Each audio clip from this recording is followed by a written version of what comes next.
যারা প্রেম করে পালিয়ে কোর্টে বিবাহ করেছিলেন, আল্লাহ রাসূল বলেছে লা নিকাহা ইল্লা বিওয়ালি, লা নিকাহা ইল্লা বিওয়ালি, লা নিকাহা ইল্লা বিওয়ালি।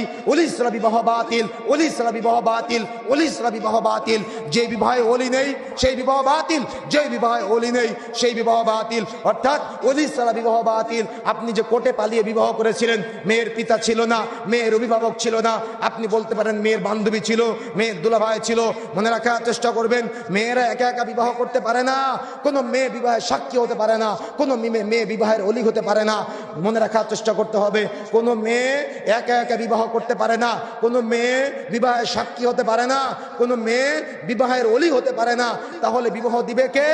অলি। মেয়ের পিতা যদি বেঁচে থাকে মেয়ের পিতা বিবাহ দিবে, পিতা মারা গেলে মেয়ের ভাই বিবাহ দিবে। অর্থাৎ স্তর ভেদে যদি অলি পরের জন মারা যায় তাহলে তার পরের জন বিবাহ দিবে।